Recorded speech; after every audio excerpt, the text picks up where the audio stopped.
Hollow World, Chapter 1. The Blonde Indio. In a country composed of 7,600 plus islands like the Philippines, where everyone had naturally dark hair, Eli Alcantara stood out like a sore thumb. What a dumb way to say, "You are different," he mumbled while looking at his reflection in the mirror.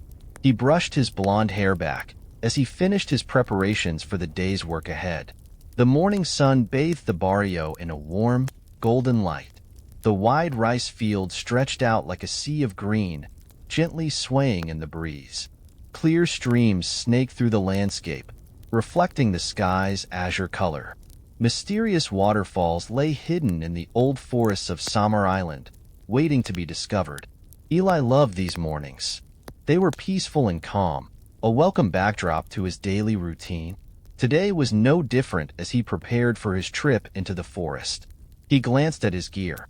A slim jungle knife given to him by Tata Noel, a wicker basket, a bamboo canteen, and some boiled sweet potatoes. Everything he needed for a successful forage. "Eli, are you ready?" Tata Noel's voice broke through his thoughts. The old man stood at the doorway of their modest home, his wise eyes observing Eli with a mix of pride and concern. "Yes, Tata," Eli replied, slinging the basket over his shoulder. "I won't be gone long.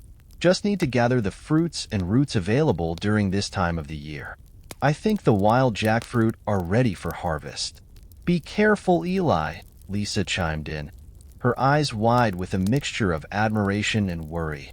At 12, she looked up to Eli as a big brother, even though they weren't related by blood. "I will, little sister," Eli assured her with a smile. "I've done this 100 times. Nothing to worry about." "Little sister" is his endearment for the girl he is closest to a sibling. Tata Noel nodded, his expression softening. "Remember, the forest is our friend, but it can be dangerous. Stay on the known paths and keep your wits about you." Eli nodded, taking the old man's words to heart. He respected Tata Noel more than anyone else. The old man had taken him in, given him a home and a family when he had none.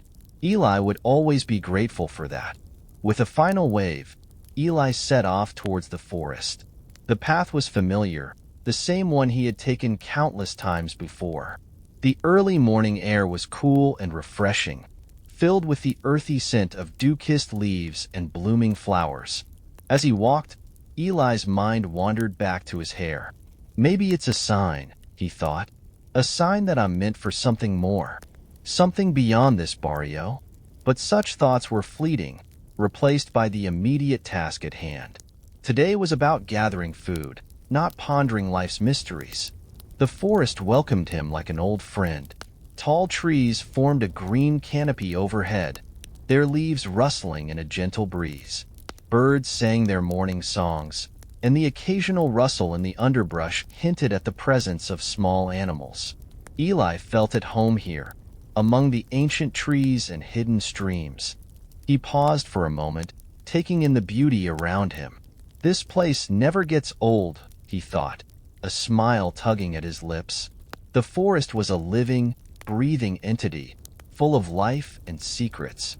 Eli loved the challenge of finding hidden treasures among the foliage.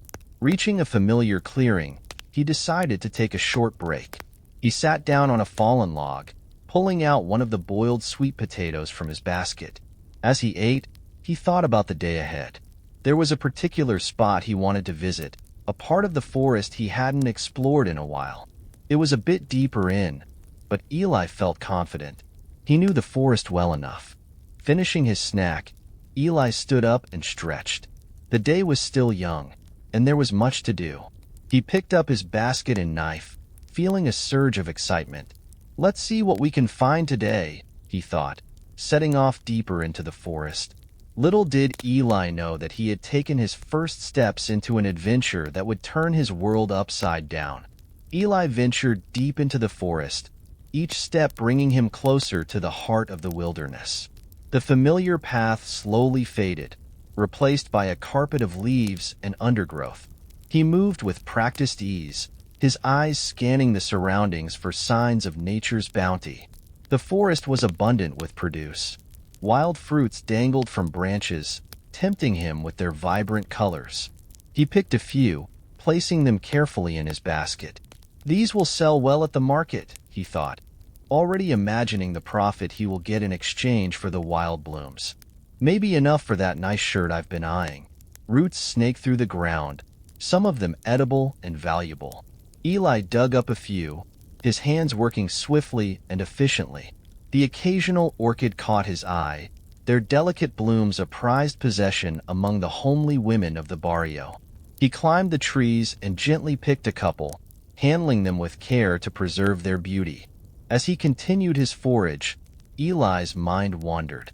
This forest is like a treasure chest, he mused. You never know what you'll find, but there's always something valuable if you look hard enough. He remembered the first time Tata Noel had taken him into the forest, teaching him how to identify edible plants and avoid dangerous ones. Those lessons had stayed with him, guiding him on every trip. The sun climbed higher, casting dappled shadows on the forest floor. Eli wiped his brow, the morning's coolness giving way to the day's warmth. He took a sip from his bamboo canteen, savoring the refreshing water. It's going to be a good day, he thought, feeling optimistic. His excitement peaked when he stumbled upon a large patch of wild mushrooms. They sprouted in clusters, their caps ranging from earthy browns to creamy whites. Jackpot, Eli thought, his heart racing with anticipation. Mushrooms were always in high demand, and this find could fetch a good price at the market.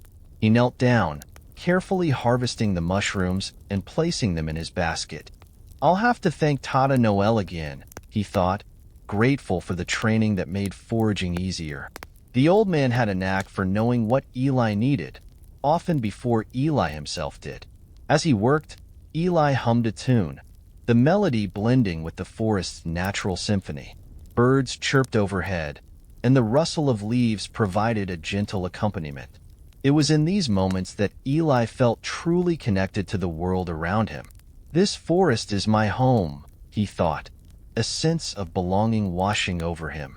With his basket nearly full, Eli paused to take in his surroundings.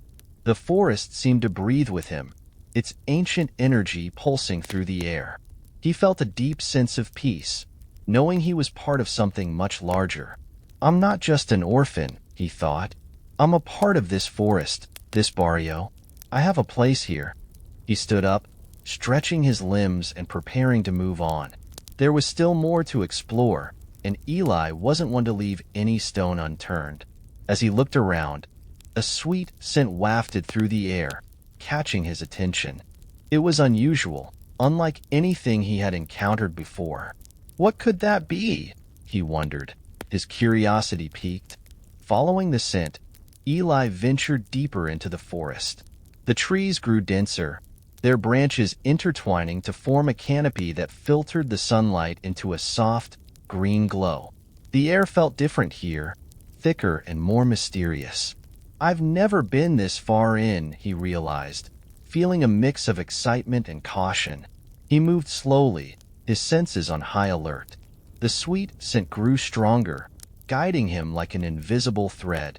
Something special must be here, he thought, his heart beating faster with anticipation. As he rounded a bend, he spotted something extraordinary. Perched on a low branch was a golden Maya, its feathers shimmering in the dappled light. Eli stared in awe, marveling at the bird's beauty. Mayas are usually dark to light brown, but never gold, he thought, feeling a sense of wonder.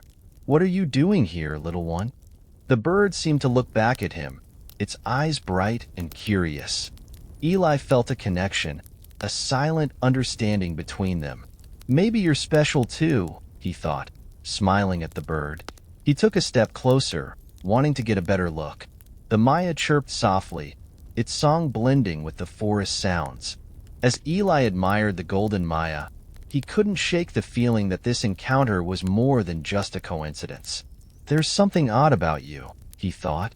He wondered what secrets the forest still held, waiting to be discovered. For now, though, he was content to simply enjoy the moment.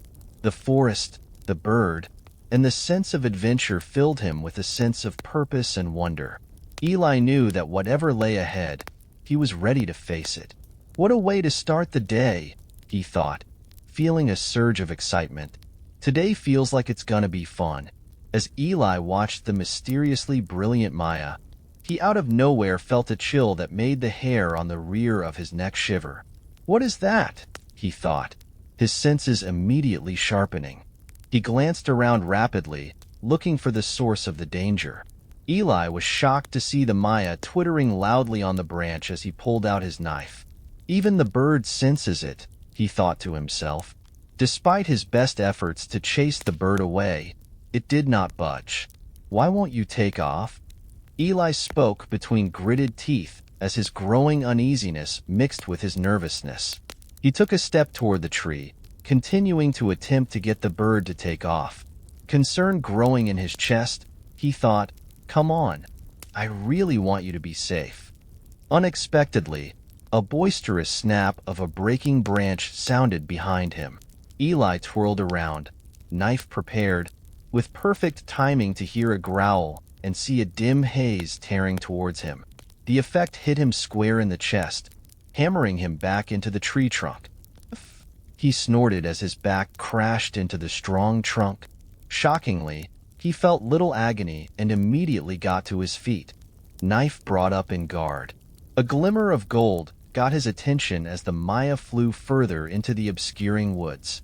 "I can't lose you now," Eli thought, his legs pushing him forward in a rushed pursuit. He saw something running lined up with him, just past his vision, concealed by the thick foliage. What is that? It's not surrendering possibly, he thought, nervousness worrying him. Eli focused his eyes on the bobbing, brilliantly glowing ahead while attempting to detect the strange follower. He saw a split in the tree lean up ahead. However, before he could arrive at it, something whooshed from the side of his eye and struck the bird. The brilliant Maya dove into a thick underbrush, hidden. No! Eli's heart hustled as he jumped towards where the bird had fallen. All of a sudden, a haze of shining red eyes and glimmering teeth streaked towards the bird's area, slamming into Eli's shoulder.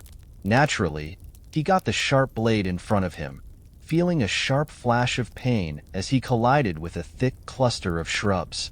Spots of white filled his vision, and briefly, everything went frightfully quiet. Shaking his head, Eli flickered to pursue away the spots blurring his vision. He slowly got up, his body hurting. Nearby, he heard snarling and saw a dim figure crouched down on the ground, its red eyes glowing before vanishing into the shadows. What was that? He pondered, dread and adrenaline both flowing through his veins. Feeling the danger pass, Eli turned towards where the bird had fallen. He found the Maya caught in a web of some kind, its glow beating faintly underneath the clear threads. "It is alive," he thought, relieved but still careful of handling the bird. He gathered up the Maya and carefully freed it from the web, relieved that it was breathing but weak. "I'll get you out of here," he guaranteed, trying to make his voice soothing. Glancing around, Eli acknowledged he was in a new piece of the woodland. "Where am I?" he thought, attempting to reorient himself. He realized the answer to his question. Follow the path of broken branches and upset leaves. "Let's just get home," he reminded himself, his hope rising with each step. He saw a familiar sight to one side. Two gnarly trees growing so near one another it appeared they grew from roots. Nearly there, he thought, feeling a surge of relief. Close to the trees, he found his wicker basket full of his day's harvest and the patch of half-picked mushrooms next to it. "I can't believe that happened," he considered, the sharp stab of pain in his shoulder a sure sign of the experience. Eli warily removed his shirt, finding 3 long slashes sufficiently profound to tear the texture and mess it with blood. Essentially, the draining has halted, he thought, examining the injuries. He tore his shirt to make a gauze for his shoulder and utilized the leftover fabric to easily wrap the fixed Maya. "You're coming home with me," he told the bird, setting it tenderly next to his bin. He wrapped up the mushrooms, arranged them in his basket, and attached the knife and sheath to his waist. He then threw the full basket over his unharmed shoulder and got the bundle containing the Maya. Time to head back, he thought, preparing himself for the excursion home. As Eli emerged out of the forest, his mind hustled with questions. What was that? Thinking of the creature he collided with. Also, why did the Maya stay with me? He looked at the still bird, unable to shake the feeling that this was only the start of something a lot bigger. I'll find out, he settled, his decision made. No matter what happens. The way back to the barrio appeared to be longer. However, Eli continued on, driven by relief of going in the right direction. These woods have secrets, he thought, looking down at the silent golden Maya settled in his arm. We want to bring our rich and amazing history and beliefs as stories that the whole world can enjoy. We hope you had a great time listening to these creative tales as much as we enjoyed writing and making them. We would love to hear your thoughts about the stories. Let us know in the comments section and share the video to your friends. If you like this kind of videos, please hit like, subscribe, and turn on the notification bell to show your support and help us produce more content for you. You can reach us through our Facebook, Instagram, and TikTok. Say hi. We would love to hear from our friends and grow the community. Thank you, and stay spooky.